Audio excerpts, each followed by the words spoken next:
how are the children? Good. Amazing to see you.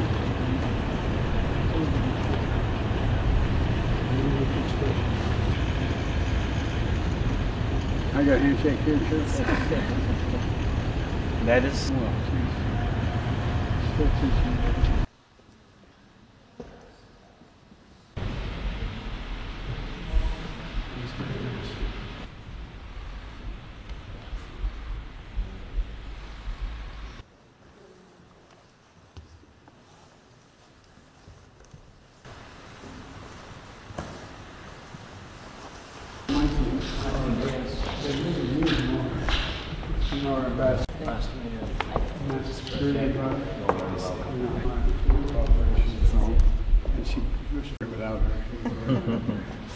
This guy. Yes, Panie Prezydent.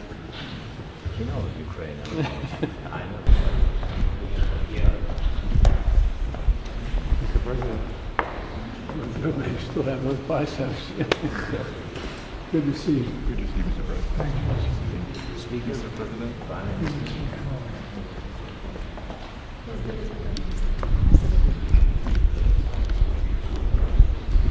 President, welcome to Ukraine. Good to be back.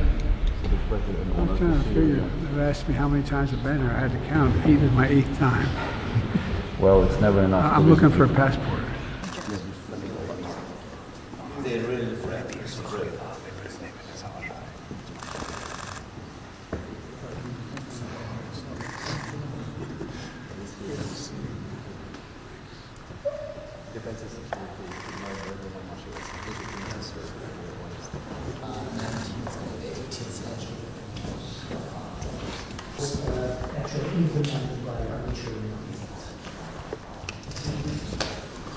Mr. President.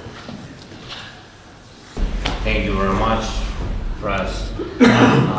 Morning to everybody. Today we host President Biden.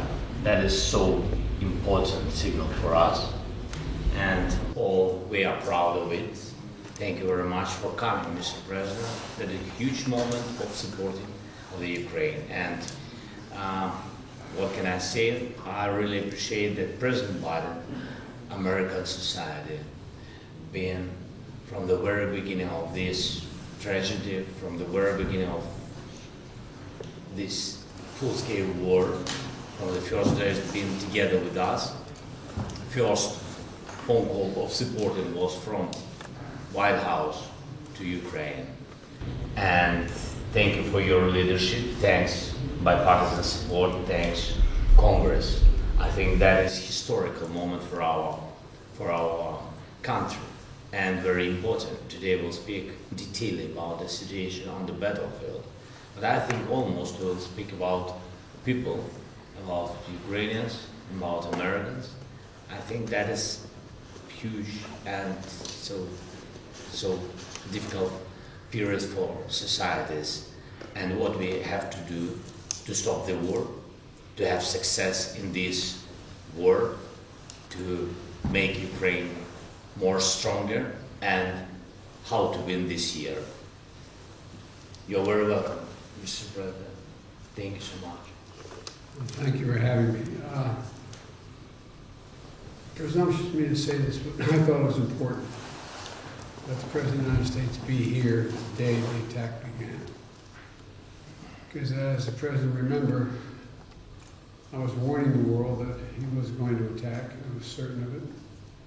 And I thought it was critical that there not be any doubt, none whatsoever, about U.S. support for Ukraine in their war against the brutal attack by Russia.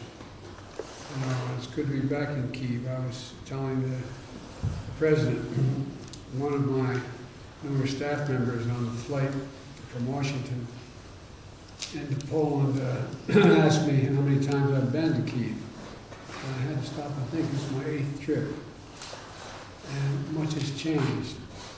Much of it bad with the invasion, but also the Ukrainian people have stepped up in a way that few people ever have in their defense, and have apparently also embraced the notions of democracy, no longer discussions about whether or not certain privileged people have control.